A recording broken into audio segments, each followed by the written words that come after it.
Welcome back to the Inward Nine, a fantasy golf metrics production. My name is Jeff Allwork.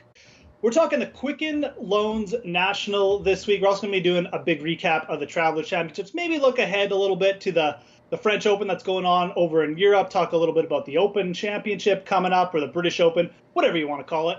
But joining me as always, Stephen Richter, co-founder of Fantasy Golf Metrics. And Steve, I mean, it was pretty interesting week. I mean, I know you had me DMing you a bunch of stuff over the week, and I mean, things probably didn't really go as we wanted to on Sunday, but I mean, it was another really good week, wasn't it? I mean, yeah, overall, it was a good week. I mean, it was positive for the most part. I know you were deep in it for DFS. You had a chance with some really strong lineups until Bubba kind of sprang up the leaderboard over the weekend. But I mean, we had Holmes. He was a guy that we identified early. We were really excited about. T2. I mean, we had him outright. If you had him each way, good on you. We had him top 10 in the bets as well. So, yeah. Look, and just before you get any deeper, Holmes was a guy. I mean, I kind of had interest in, and this is one of the reasons why I mentioned, like, you should sign up for a membership. I mean, we really got on him in the chat Wednesday night, in the subscriber chat. We talked about him. You brought him up. The ownership projections had him at like 48%. He was 6% owned in the $44. The best GPP play, in my opinion, of the week. Not even close. That low ownership on a guy that good for 8K who was trending, and we identified it, and we were talking about it at length in the chat. So I just want to bring that up to people because it's $5 for weekly membership to Fantasy Golf Metrics. You get everything. So. It was like a well played poker hand. Basically, we identified him early. We saw, I think he was ranked 4th in trend. Top right. like 5 in secret stat. If you look right now, he's 1st in trend, 1st in secret stat. We got on him on the chat. Bobby nailed the ownership. I mean, we played it perfectly. It was a perfect hand. The only thing he could have done better was possibly win fourth, and he got into the mix. I didn't think he was going to be able to. He had one of the better rounds going early on Sunday. He had a shot at the end. Like, he really did. He missed like a 6-footer on, like, I think it was 16. He just didn't putt that well. I mean, it's just one of those places where you play Bubba. I mean, I had people DMing me all week, and I'm like, listen, if you haven't played Bubba in one and done, because that's usually where I get most of my DMs is, what do you think for one and done? I'm like, well, listen, if you haven't used Bubba, use him now. So everyone's cheering, like, happy. And listen, anyone that took him in the bets, I thought he was a great price. Looking back, I'm surprised. I should have had him on there, but I just, it was kind of an oversight. I think he was like in the upper 20s, and realistically, that's a little too high for him. It's a Bubba course. But yeah, I mean, a lot of people were on him, but I'm not taking much credit for taking Bubba at the Travelers or like taking Bubba at Riviera. Like, it's just, listen, if you took him, great, and you probably you hit well, but it's just, if in one and done, it's just one of those scenarios where, like, he's just the guy that if you have him, you take him. It's like when Steve Stricker was playing the John Deere, things like that. You go with it. So, people are obviously doing it right there. I mean, we had a lot of guys in it. I mean, Rogers, we liked. He played well. I mean, you particularly were on him early, and he played well for the most part. He was solid. He was a solid GPP play. I mean, he was, top 25, top 20. He was another guy who just sinks a couple more putts. He's easily at like -12 for the week. So, I posted something about the, like the survival guide in the first class. And, to be honest, I was posting it because I never really made a big deal on Twitter about how well we did at the U.S. Open. So I wanted to kind of like, pat myself on the back for that. And then also say, hey, well, we did this week. And there were a couple of comments about, well, was it really a good week for the survival guide? And, it was average. I thought it was a decent week. And then I saw another comment about how it was more of the higher price guys. And listen, it was. After looking at it, I didn't think about it in that way. It was more of like the higher price guys that we had higher ranked. But outside of like Moore kind of not getting it done, most of the higher end guys finished in like the top 20. There was that logjam at T19. So technically top 20. I mean, Rory, Day, obviously we had Holmes in there. A lot of the higher end guys. Casey we had up there. Bubba we had up there. I mean, so yeah, I mean, it ended up being that the higher price guys, like the top how many ever price guys were up there. And it was kind of a chalky week in terms of pricing. I mean, listen, the prices are that way because they are expected to play that way. Sometimes they don't, sometimes they do. We had them ranked high and they were priced high, and they, for the most part, they performed. So listen, we didn't really have any kind of sleepers or anyone special like we might have generally in the first class, but it's just one of those weeks where a lot of the better players did play well. That's the thing. I mean, and actually probably the best part of the guide last week was where you had ranked some of the players who didn't do that well, like a Spieth. Exactly. Or, Moore, obviously, hey, look, I liked Moore last week too. He's definitely a lot of people, yeah. So I mean, I'm not fading that or anything like that, but yeah, for me, I mean, like you said, I mean, I had a couple really strong lineups based off of like using homes and stuff like that, and Jamie Lovemark was another guy. Actually, was a really strong GPP play. Had some good DFS bonuses. I wrote them up in the articles, but yeah, I basically had Berger and Bubba in a couple lineups each, and I just had them in the wrong lineups. I had Berger in my best lineup instead of Bubba, and that's what my week came down to. But anyways, that's my sad story. No one cares. Do they have Bubba Burgers up in Canada, or is that an American thing? Because we have Bubba Burgers down here. Oh, where is it? Like, is that like an actual chain? No, it's like a frozen burger. They're fairly popular. And are they shrimp burgers? No. I mean, they're regular burgers. They're like actual Bubba Watson burgers. No, it's just like a brand called Bubba Burger. Yeah, as we digress, you'll see them in some of the ballparks. You got to, Bubba Burger. I will look for those next time, and I won't ever buy them. But yeah, I mean, look, Bubba won. It's a great. It was obviously a good win. Let's talk about Paul Casey for a bit, because I mean, like we liked him as a DFS play, but we weren't betting him. Obviously, people who listen to this podcast know I have a bit of a soft spot for Paul Casey. Mm-hmm. So I'm just going to get into this for 1 sec, because hey, he's such an easy target. I'm not gonna like say he hasn't blown a bunch of leads. He blew it for me at the Tour Championship last year. Colonial, he blew it there too. This is his third or fourth in the last couple of years. At the same time, just go back to the Valspar and look at the final rounds at Valspar. He shot 65. Brandon Grace shot 70. Tiger Woods shot 70. Justin Rose shot 72. Patrick Reed shot 68 and three-putted brutally on the last hole when he could have gotten a playoff. So, these things are kind of cyclical. Everyone chokes a little bit. Only one guy can win. It was a bad round, but, Steve and I took advantage of a little bit of value. 40-1 Casey at the Open. We'll see how that works out. We'll see where all these Casey gutless guys are in a few weeks, because I like the way Casey's shaping up for the Open personally. So listen, I knew this was going to come up, and I was. I wasn't going to. No, of course. I mean, I knew we were going to talk about that aspect. We were going to talk about the Open and how we we got on them right away once we saw we knew the price would drop, and it did. But it's just one of those things where I hate seeing it, because obviously, like you said, the Valspar happened, he won, and it's like, oh, so one time he finally did it. Listen, not everyone is Tiger Woods. And we go over this so much throughout the course of the year. These guys, this is why not everyone has 20, 30, 40 wins. But, I'm not going to get on a guy. I mean, listen, I'd like to see him close, because we do like him, and we generally have him high ranked because he's a premier player. I feel like we beat up on Paul Casey for not winning a tournament on Sunday much more than we didn't beat up on Spieth for not being there at all. But the guy's there, or just anyone else who doesn't win on Sunday. The guy's there all the time, and that's why you have so many opportunities to see this happen. I mean, it sucks. Listen, I wish you would close the door a couple more times, especially this weekend. It felt like it was really there for him to just kind of go out and shoot like 1 or 2 under and get it done with how well he was playing. But I mean, listen, we liked him early in the week. We didn't like the number. That was the main thing. We both liked him. We talked about him. We said, listen, as long as he's healthy, and it looks like he was, and he played well. 26 at the U.S. Open, but we just didn't love the number, so that's why we didn't jump on him. So we got spared that. I mean, if he was a little higher, if he was more like a 28 to 30-1, he probably would have made the bets for me, and it would have been a brutal Sunday. But listen, it would have been a brutal. It would have been rough. So, I mean, I can't hate on Paul Casey, because he's a guy that obviously we won with earlier in the year. Generally, when we like him, he plays well. I know people want to see winners, but I will take a top 5 on Paul Casey every time I play him, because generally that's all you need at any price to make value. And look, it's the Travelers. It's not like he blew a 5-shot lead at the Masters or something like that. It's the Travelers. Like I said, let's see what happens in 3 weeks, because Paul Casey's rounding into form, and at 40-1, even at 30-1.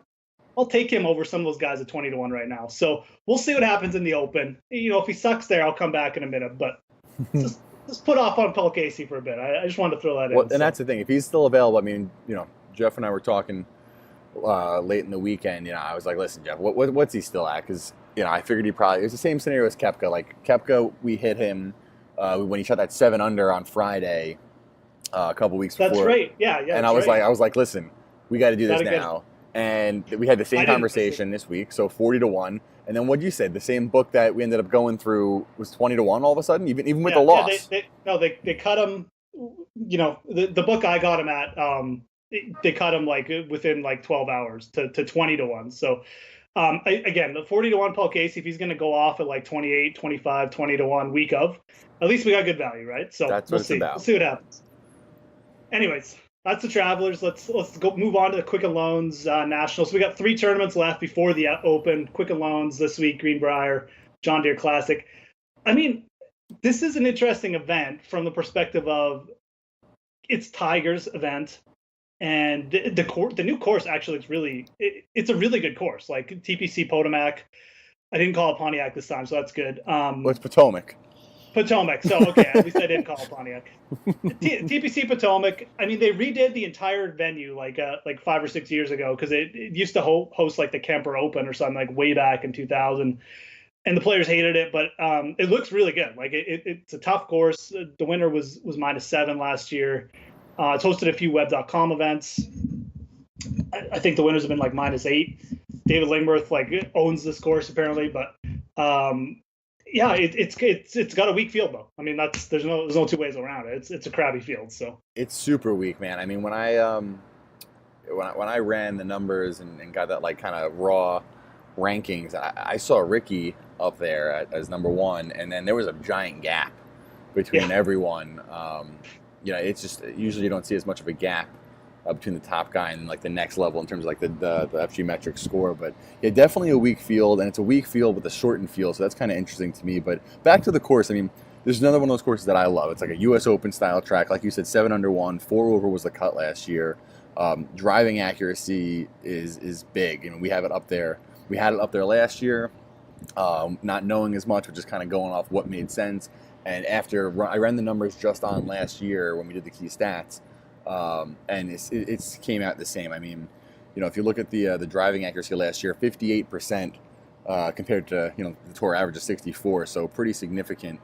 You know, to hit those fairways because you're not going to hit them very often. It's a tough course, and I don't know. I think Kyle Stanley winning last year, a guy that we were on, I think it shows a lot about. It has to be all about ball striking. The putting. It's funny because if you look at the core snapshot, it takes an average of all like the things. If you go by winner, if you go by top 10, so there's only one time they played at this venue. In the way that it's set up. So if you go by winner, it says that strokes gained putting. -1.13. I know you tweeted that earlier. Like that's crazy. Yeah. It's crazy because it's not a birdie fest. I mean, it's like a U.S. Open where we have bogey or worse. There's only like 3 or 4 events throughout the whole season where we use bogey or worse in our key stats, and this is one of them. So the same way that you need a premier, excellent ball striker at a U.S. Open because it doesn't matter how well you putt, you're not going to be able to save yourself if you're only putting for bogey. Like if you get out of position, you're going to get screwed. So I look to see the same thing. I mean, this could be another week where one of those guys that we like, especially like a secret stat kind of guy, or one of those guys that can't putt, but is just a tremendous ball striker, gets himself a win. Whereas most other events, it's a putting contest at the end of the day. I like what this provides in terms of value, especially with the shortened field. The problem with, I mean, you're exactly right. I mean, Kyle Stanley would just put on, like, he was like first in tee to green, I think. I think he was like second in approach. Like you said, lost over stroke putting. He just struck it better than everyone else, and basically just fended off Charles Howell in the playoff, who also was up there in most of those stats. The only problem is this field is so weak. It's hard to identify who exactly like the strongest ball strikers are because it's so watered down. Obviously you have Stanley at the top, but other than him and maybe like Molinari, but these are just like but they're like top 5 players in this field. So outside of him, it's kind of dicey for me, like looking at it. I mean, I've finally gotten warmed up to a couple guys as the day has gone on, I think, but it's going to be interesting. It's definitely going to be wide open. I feel like, some guys maybe who don't look that great on paper over their last few events might look a lot better this week just because the field is so much weaker. So keep that in mind when you're looking at stats and how people are performing. Remember that like the last 2 or 3 weeks, the fields have been stronger. So If a guy's like ranked like 20th or 25th, like that's really good for this field. So keep that in mind. I mean, I don't know what are your feelings off the top? I mean, Ricky Fowler 11-7. I think it's actually pretty good price. I mean, Ricky, like you said, is so far above the next guy who's actually Leishman. Leishman 11-2, Tiger Woods 11. I mean, Ricky, to me, I wouldn't be shocked if he won this week at all. I mean, he played well at the U.S. Open for 3 rounds. Yeah, I mean, he's definitely, we have him ranked 1 in form, which is kind of crazy because if you would have said that going into the U.S. Open, people were kind of saying, hey, he's getting a little better, but he's not, he's not crushing it, but he's first in form. He finished 3rd here last year. He's 11th in trend, 4th in secret stat, and if you look at the world rankings, I mean, he's the only person in the top 10 in the field. You got Molinari and Leishman, the only other 2 guys in the top 30. So, it's funny because the last couple times Tiger's come out, he's made it into the first class. He's just dipped down into the second class for this one, so he'll probably go out and get that win. But exactly. It's funny. Like I wasn't excited in my mind about Fowler playing this week, but when I saw it, it's like it just makes sense. At 11-7, like I just feel with the lack of depth in the field, I feel like I say this every week. He should be more like 12-3. That's the thing. And I feel like I want to look in the past. I feel like he was like that last year. I feel like he was like 12,000 in this event last year. He might have been. I don't remember, but yeah, I mean, you're right. He's to me, I wouldn't be shocked if he got the win here. I mean, he hasn't won for a while. Like his last win was the Honda Classic last year, so we're going on like a year and a half here.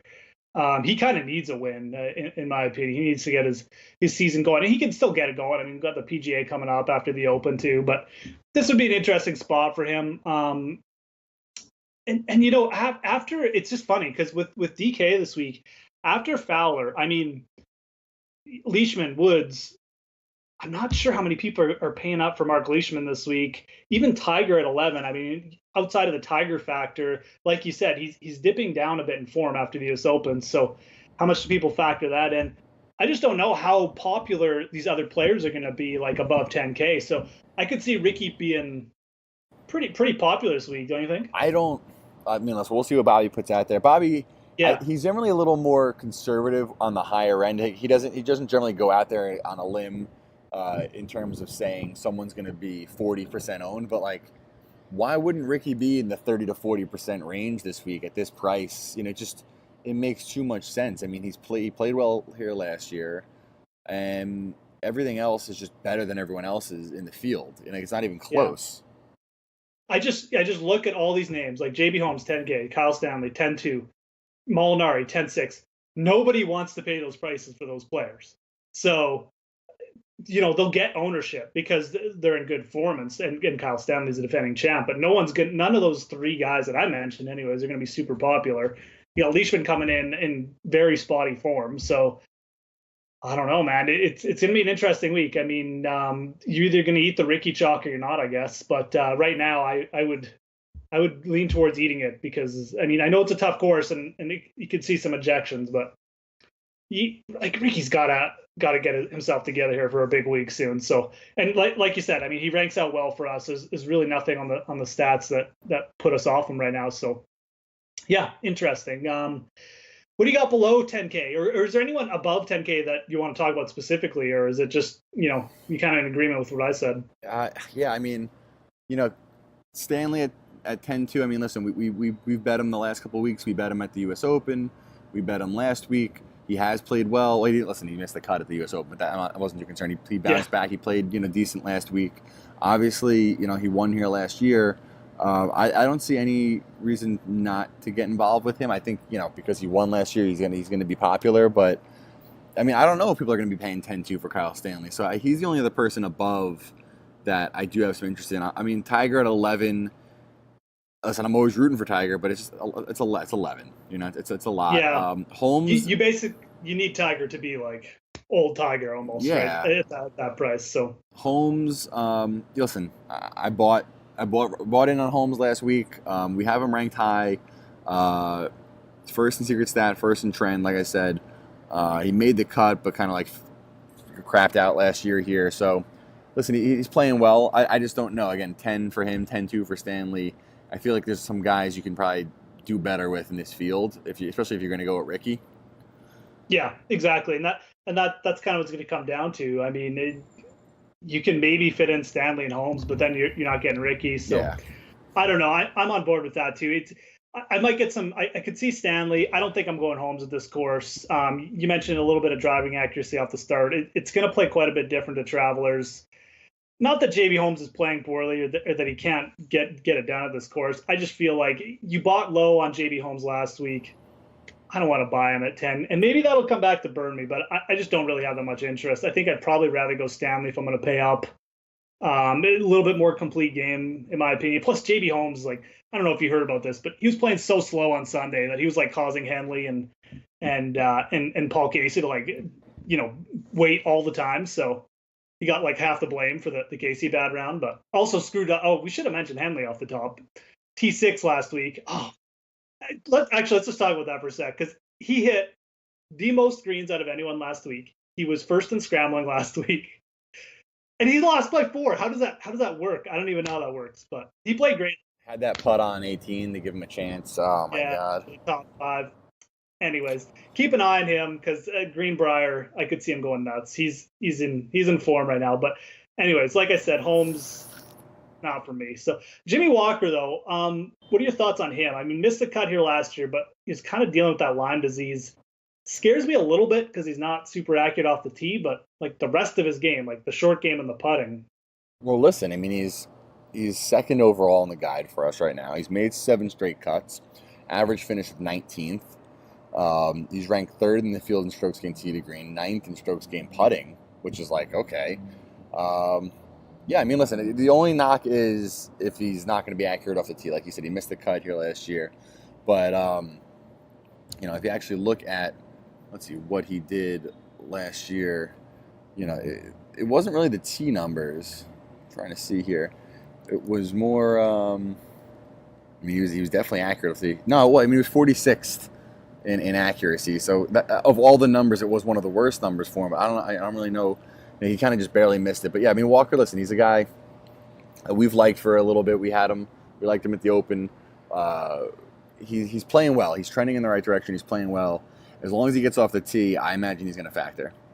Yeah, I agree. I mean, at 96, I mean, I feel like he's getting a little bit of a discount over guys like Holmes and Stanley, just because he didn't play last week, right? Just because he didn't play. I mean, if he played, he could have. If he top 20s, he's probably the same price, if not more than those guys. So I don't have a problem with Jimmy Walker. Just ride the form in this weak field. You might as well take the discount. He has the lowest average finish of anyone in the field by far. I mean, he's, like I said, 7 to 7 cuts, 19 average finish over the last 12 weeks. Next best is Ricky, 5 to 6 cuts at 25.7 average finish. I mean, Jimmy Walker for 7 straight cuts is averaging a top 20 at 9,600. Right. I mean, that's where I'm at. Yeah, and this is a weaker field probably than any of those other events he's played. So there you go. Going down, I mean, it gets interesting after that, because you got Hosler at 9,300, who was like a big play last week. Kind of just had a hot Sunday. Worry about him a little bit more on a tougher course, but he's probably in play. I think he's ranked pretty high for us too. Abby Barnrat, Joaquin Niemann, and then you got Howell, Patrick Rogers up to 8,800, so that's going to be interesting. Streelman at 87, Byung Hanan 86, Stuart Sink, who's like red hot fire putter right now, 85. Lingworth, who I mentioned, and Lovemark at 83. So, and one more guy I actually like this week, Chesson Hadley at 84. So, and these are all guys. These are all guys in the first and second class. It's another one of those weeks. I mean, we have basically the top. We don't have the first person that's not in one of the first 2 classes out of like the top, say, 10, 15 price guys is Lingworth in the 3rd class. So, right. I know you mentioned he's a guy that has had some success on this course, apparently.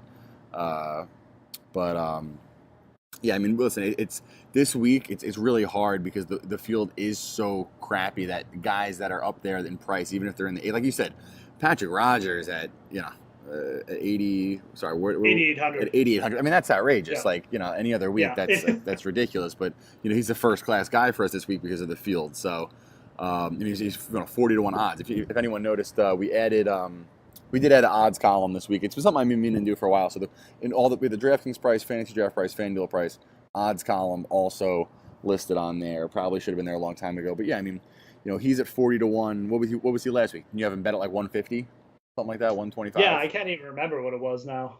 So I think it was 100. Yeah, it was 100. So because he was trending well, like he played well at the U.S. Open. So I mean, I'm a little bit shocked at the price too. I was hoping for like 50, 60-1, but yeah, that's what he is, 40, 45-1. I mean, again, he played solidly last week. He didn't flash like super great in any one category, but again, you look at him compared to the field last week and compared to this week. He's a guy I could see putting it together here and having a big week. So I know he's 8,800. I'll probably keep. He's sixth in trend and second in secret stat though. So he's right where he needs to be.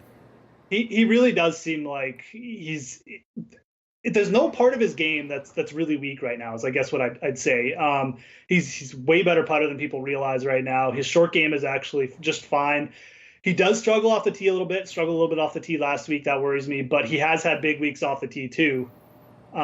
So could get it done. I mean, he really could. It's going to be interesting in the next couple of weeks. I'm going to get on him here just for the fact that I don't think people are going to want to pay this price for him. I know people want to bet him, but that's a different story. But for DFS, like 8,800, I think people will just go up to Howell. They'll go up to Neiman because he's like the sexy pick, right? I'll just say this too. I'm completely fine fading Neiman this week. I'm not paying 9,000 for. I don't want to say a 19-year-old, but just a player who just doesn't have that much experience on tour. Now he's coming to like a U.S. Open venue. I just feel like that's a recipe for disaster. If he makes me look like an idiot and like wins by 5, that's fine. But he's got some great stats. He's just not absolutely. He's not in a position to put it all together. It's like that raw talent conversation you hear in basketball or football. Like he's a freak athlete, but he needs to learn how to be a pro and learn the ins and outs of that. Because for a guy that's missed. The guy that's only made 3 of 7 cuts to be one of the top 10 price guys. Think about that. Yeah, exactly. And so 9,000. I know it's a weak field. I'm not going there. It's actually the range is the 9,000 range is there's still a lot of quality. So it's not like if you don't use Neiman, you have to go down to a lesser player. I mean, Charles Howell III is like one of the most consistent players in golf, regardless of field. So you can just go down to him. Appy Barnrat is just as volatile and has just as much upside, so you could go up to him. So I'm completely fine fading him. I will take my chances with Rogers though, so maybe that's that's where the hill will die. We are talking about first class guys, so I mean, it's true. He is up there, but just from a perspective of like if you can't play all of these guys. So, if we're going to have the higher price guys up in the first class, we do have to have a conversation about which ones to play. And I'm with you. I think Appy Barnrat, Rogers, both of those guys, even paying up to Walker at 96, those are guys that I'm keying in on in that lower upper tier. And what are your thoughts on Lovemark at 8,300? I don't know. Do you have any thoughts? Like I don't specifically. I mean, he didn't play here last year. We do have him ranked 9th in form. He's first class for us still. The trend is there, but it's just. He's interesting. I've been trying. I mean, he's been making so many cuts that I've been starting to get interested. And he was up to -12 last week. I don't know if people saw. Like he flashed up there. He started Sunday really hot, made a double bogey, and then he just kind of, went away and just treaded water for the rest of the round. But his short game is really, really good right now. Like if this guy can just have a good week off the tee, I think he could be there on a course like this. He played well at PGA National, another really tough course. He didn't even have a good week off the tee there, and he was like 7th. So I like at 8,300, I actually look at his price, and it's not that bad. No, I agree. He putted the lights out last week. And I was interested. I mean, he's in the first class too. So, if you're looking for value, he might be it. I will say this: I do like Chesson Hadley this week. People are going to look at the missed cut and be like, "No thanks," and he missed the cut at the U.S. Open. No thanks. Go look at his putting stats from the 2 rounds last week. It was he just could not putt. So his approaches were fine. He actually gained a lot strokes gained on approaches. I think this is a really good setup for Chesson Hadley. And I'll throw this out there. He was T3 at this course. I think it was back in 2013 on the web.com on this exact same course. Well, after the renovations. That was the year. I think that was the year Lingworth won. So what's funny is with Hadley, I mean, obviously a guy that we've spoken about for a lot this season. But he's 8th in the field in strokes gained putting over the last 12 weeks. So he is a putter. We all know that. And -4 strokes gained putting last week. He actually had, he's actually 1.4 strokes gained tee to green. So, I mean, if he would have had the same putting week he had at the Players, which was 7 strokes gained, he probably could have been in contention last week. So again, it is volatile. It happens like that. But good putters, good of anything, they don't stay bad that long. I think it's a bad week. I think that it's a great opportunity to jump on him this week. I mean, overall, still playing well, coming off. Listen, he missed the U.S. Open. I don't really care. I never care about missed cuts at the U.S. Open. We're still talking about a guy that 40, 20, 11, 16th, had a great string going. He's not going to putt that poorly this week. I think he's going to at least make the cut, and he could easily be in the mix.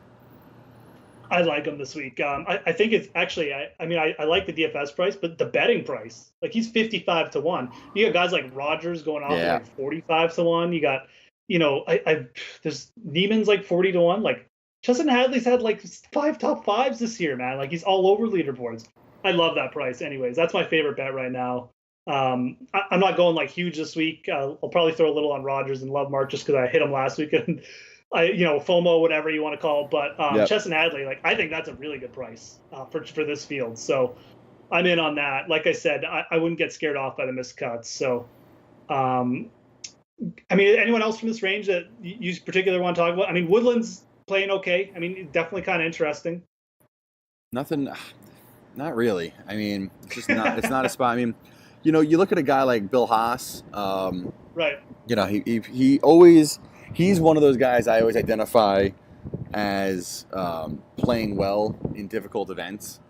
So when the score, in the events that he's won. I mean, he won at this event, not at this course.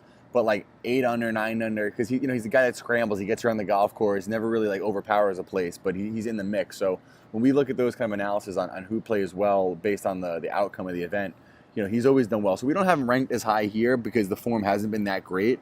But I could see him playing well just because it's that type of event. So people talk about course history, and it's not necessarily a course history, but this is more of the course fit that I think people are trying to kind of identify and that's a guy that it wouldn't surprise me if he had one of his better starts of the year because of the way the course plays. Yeah, and look, he shot 69-71 last week, so it's not like missed on the number, yeah. Yeah, U.S. Open, actually T36. He actually played really well at the U.S. Open. Yep. Shot a 72 and a 71, so yeah, I mean, made 3 out of 4 cuts. It's definitely a play I can get behind in an event like this. I mean, the ownership's got to be less than like 6%. Andrew Putnam's going to soak up everything in that range. That's right. Yeah. So absolutely. No, I like that. I mean, Bill Haas made kind of a living out of like winning events like this. So definitely a week. I mean, a Bill Haas kind of week. Yeah. I mean, after this, it gets to be like, it gets really thin fast. I mean, I'm going to throw out a couple players out. I mean, Siwoo Kim flashed with his approaches last week. I threw out a little bit of a tweet about him. Little pun. Yeah, a little Siwoo pun. I mean, I'm sure most people saw it. Maybe he didn't, whatever. But, that's his brother. Siwoo pun is Siwoo Kim's brother. but I mean, again, 7,600 for a player like Siwoo Kim. I mean, it's. I like it. I mean, we'll see what the ownership gets. If it gets crazy, then it could be Fade City. But I like the price on him too. I'm fine like 55, 60. I think I actually one of my books had him at 66 to 1. So I hit that up. But yeah, he flashed with the approaches last week. He's making cuts. He's another guy just making cuts. He looks like he's trending towards a big week. Good field for him. So I'd be remiss if I didn't at least mention him. I mean, similar kind of players to Kyle Stanley too. He'll hit a ton of greens. He'll be lights out with his approaches. He doesn't need to putt the lights out on a course like this. So could be a very good setup for him. Nick Watney's a little bit interesting. Another player who I think he lost 4 strokes with his putter over 2 rounds. And his approaches were like, he gained 4 strokes with his approaches, but he missed the cut last week. So people forget, it was like a month and a half ago, he almost won an event. So I don't mind a course like this for Nick Watney. He's more of like a straight up GPP play. not betting my life on Nick Wandy this week, but I wouldn't be shocked if he flashed. Kind of a little bit similar to Bill Hawes. So, a couple names I just threw out there.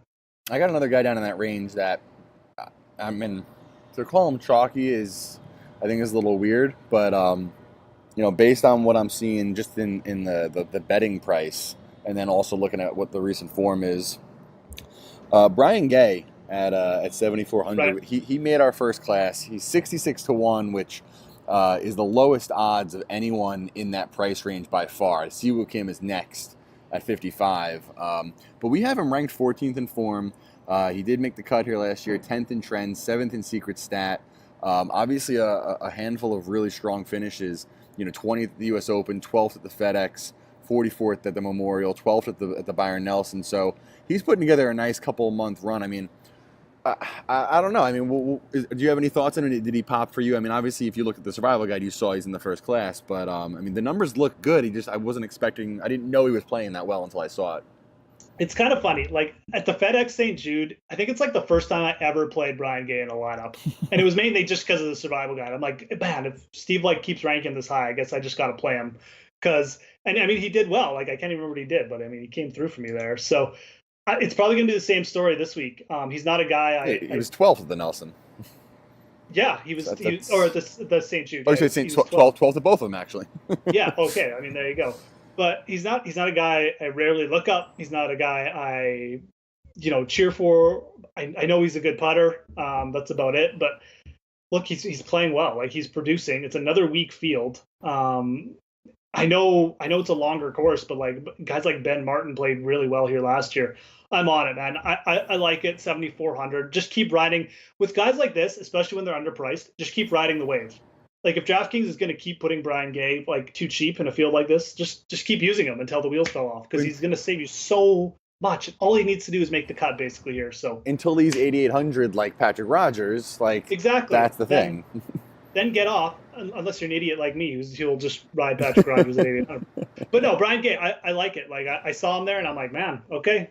So there you go. I mean, I like it because then I don't have to think about it. I don't have to be like, well, do I like Brian Gay as a player? And no, the survival guide does. Who cares? That's the lowest price guy we have in the first class. Right.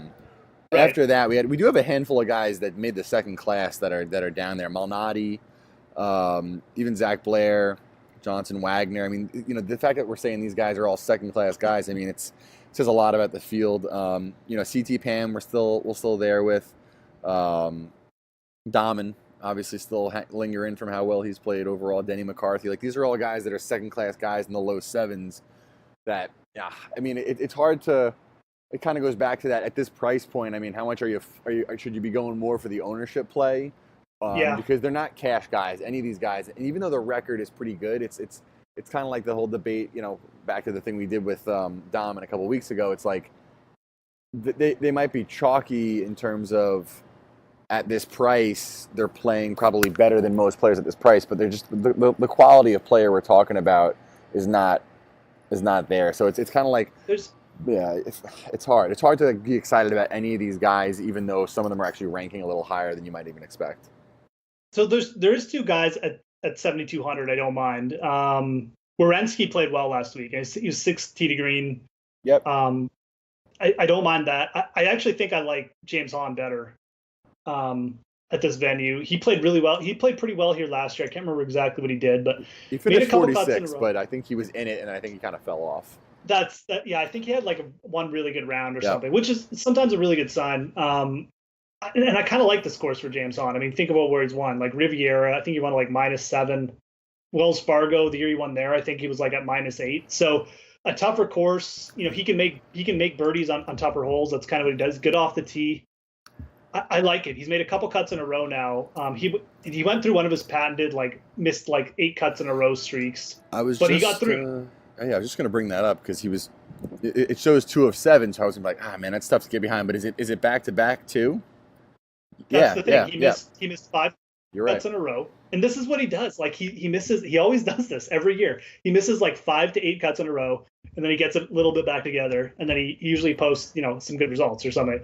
But, he's T36 last. I mean, look, he had a hole in one last week, so that helped. But Hmm. he's also T45 at the FedEx. Again, in a field like this, you got to figure like James Hahn is looking at it and he's playing a little bit better and he can take advantage. So it comes down to price too. It's kind of like Brian Gay. I mean, just ride the guy if he's going to be making cuts and playing well until he's overpriced. So I like him in this field. He's going to be a guy I target for sure. So I'm probably getting a little cheesy here because it's not that much of a similarity, but at 7,000, a guy that we've been talking about all year, kind of missing him, hitting him, missing him. He kind of has the same feel to me of how we came across or why we liked Stanley early in last year, just as a guy that's kind of playing but really has always spiked in the secret stat, and that's JJ Spawn. Yeah. It could be. Listen, it's just it's part gut feeling. That's why I said corny. That's why I said because it's hard to say. Like, there's no way I can tell you with confidence that this is a good week for JJ Spawn. But based on the type of player he is, and based on the same way that we kind of arrived at Kyle Stanley last year, is the same way I feel about it. So the only thing he has to show really is the third place at Byron Nelson. After that, he went 98, 101, made the cut last week. But it's just one of those things where like this could be a good spot for a hot Spawn if he just makes a couple extra putts, because if it is really difficult and it is all about ball striking and he plays to his ability on the ball striking side, he doesn't have to be a putting contest as long as he's hitting more greens relative to everyone else. Yeah, absolutely. He had it going for a bit last week. I mean, I think he got it up to 6 or 7 and then fell off, had a kind of a bad Sunday.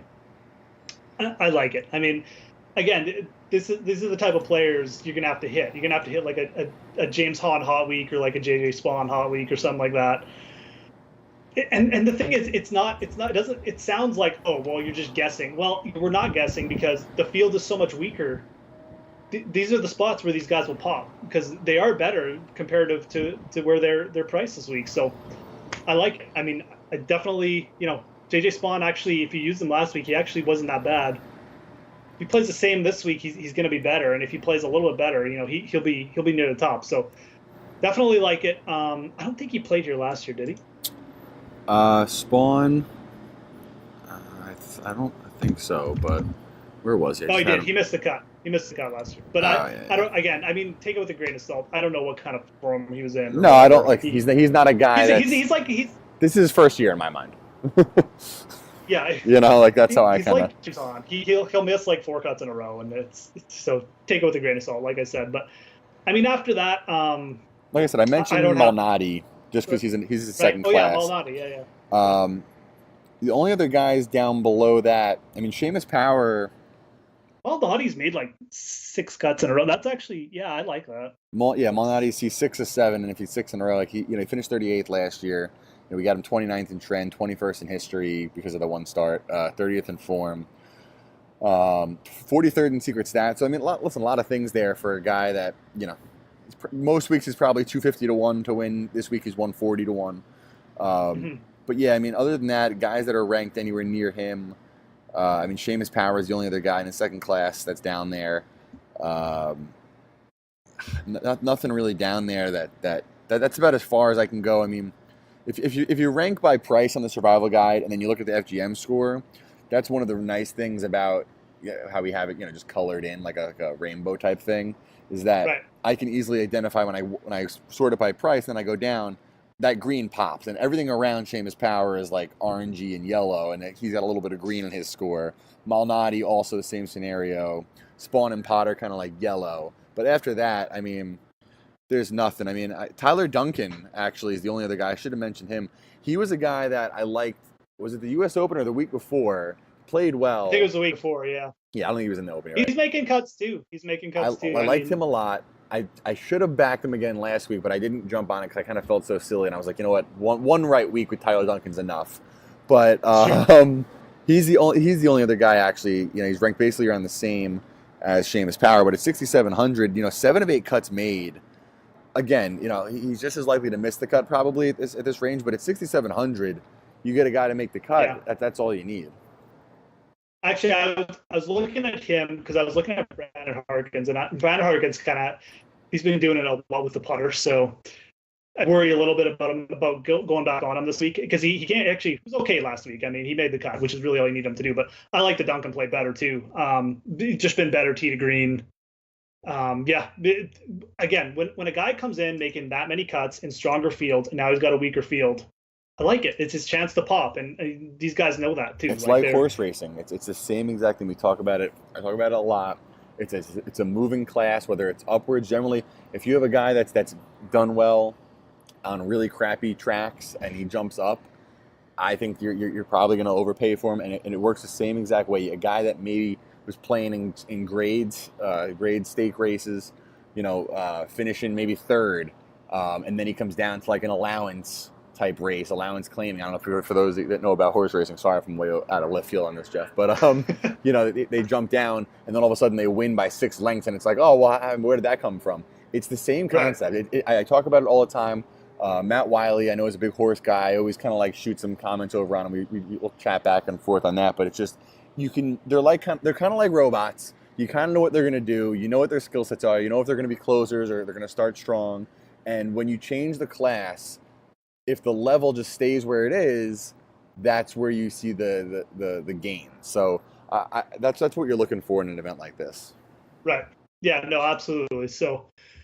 I'm like you. I mean, I think Duncan's kind of interesting. I think going up those 7K guys we mentioned, I think they're definitely in play this week, like Malnati and JJ Spawn. But after that, it gets pretty thin. I mean, my boy Lanto made the cut last week, had a big round, but and a great video, a great tee shot video. Great tee shot video.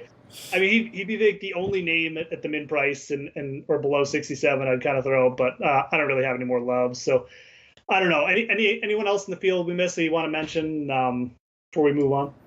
I don't think so. I think we. I'm actually pretty excited about how this pod went, Jeff. I'm not gonna lie. I mean, we did our best, right? I mean, the field's not great. I mean, I'm kind of interested to see the course because, like, it is a good course. It kind of sucks that we're not getting a good field, but I don't know. Have you taken the chance to look at the field for the French Open over in Europe this week? I want to say that I have, Jeff, but I just, I know it's more. It's more your I'll thing. Give you a recap. It's okay. That's Justin Thomas has got to be there. I saw him at the Eiffel Tower today, right? Justin Thomas is playing. His grandma sending him messages or something. I don't know, but Fleetwood's there. Sergio's there. It's like Sergio's like first time playing in France. I don't know what he's got against the French, but it's a good field. It's a stacked field. Guys starting to get ready for the Open, especially the Europeans over there. So definitely check that out. I'm gonna I'll throw up my bets like for subscribers of the Tuesday article, and I'll actually might even like throw up a few DraftKings notes this week. I might just start doing that because there's some bigger events coming up in Europe over the next 3 weeks. So leading up into the Open. But yeah, I mean, that's a really good golf course. It's where that's the one thing I'll say too. If you have time, check it out on TV because the golf, I think it's called the Golf Club de Nash. I can't even remember what it's called. I don't want to brutalize it. But it's Lyon. Is that where it is? No, where is it? It's called something really simple, like the Golf Club de France or something like that. But whatever it is, it's where they're going to play the Ryder Cup this year. Yeah. That's what I wanted to say. So check it out on TV because it's literally one of the best venues in the world. Le Golf National. The Golf National. It's very simple, yeah. But it's a great venue. It's like open. It's not really a links course though. It's actually, it almost looks a little bit in style to Shinnecock. I don't know if it quite plays that hard. It usually does play pretty hard, but it's going to be a great Ryder Cup venue. Like it looks awesome. So definitely check that event out. And like I said, I'll have a few thoughts at least in the subscriber articles. So, but yeah, anything else you want to get to? I mean, we mentioned Casey. We're kind of interested in the Open. I bet Martin Keimer at the Open too. I think it was 125 to 1. Yeah, 125 to 1. Look, he was like, he's 36 hole lead at the Italian Open, 54 hole lead this week. Didn't quite get it done, but he's trending, man. Like, I love Martin Keimer. Oh, he's a good links player too. I would love to see Martin Keimer win the Open. Oh God, that'd be amazing. And it's not even that I bet him. I just classiest player out there. Like, can't hate Martin Keimer at all. But yeah, that's where I'm at. Anyways, those two guys. So we'll see. Maybe I'll add someone this week. Give me a winner, man, for this week. I'm starting to think. I mean, I don't know that I'm gonna have him on the card, but I'm starting to think that 7 to 1 is not too long on Ricky. Yeah, that's I can't. I almost have a hard time seeing someone else than Ricky win this week. Like that's where I'm at. Yeah, I mean, I could see Ricky winning by like 3 or 4 shots. I really could. I don't have anyone. I mean, I like seeing Walker up there, but I'm just not as sure on him. I mean, yeah, it could be Stanley back to back. It wouldn't surprise me. Absolutely. I could see that too. So, but I want to give a more exciting pick, but I'm just being honest. Like, it's how do you not? It means he's got to be 40% owned. He's got to be 40% owned. Oh God, this just feels like a Ricky miscut. He always does this. He's gonna miss the cut. He's gonna be like 1% at the Open, and he'll win the Open. That's probably what happened. No, I don't know. I don't think that. I really do feel like Ricky. That wouldn't surprise me. That's basically what he did to win the Players, and like, anyways. I'll say Chesson Hadley. I really do feel like this is a good event for him. He's played here before. Like I said, I would not worry at all about last week. Missing the cut might actually help him because he's not coming from an easy course to a hard course. His approaches were fine. He just completely could not sink a putt. I think it's a great event for Chesson Hadley to get a win. He's been trending towards it all year, so he'll be my pick. But yeah, it's not going to shock me if Ricky wins either. So I guess that's about it. Any last thoughts before we turn out? No, nothing. I mean, got through all of it. Obviously, everything kind of turned over for the site. Now's a good time to get in. If you get in for the month now, you're going to get all the way through the Open. We got the FanDuel offer still. A lot of people took advantage of that at the U.S. Open. I mean, generally the majors, people that want to come out and play for the bigger purses, that's what we've seen the transition for a lot of the FanDuel offers. But that's still available. That's not like a one-time thing or a majors only offer. I mean, FanDuel, you sign up, deposit. I think it's $30. You jump on there, and you're gonna get a free year from us, which is currently $119. So you're gonna get it for 12 months, right, from now until through the next U.S. Open, just for depositing $30 on FanDuel and getting a taste of what their action's like.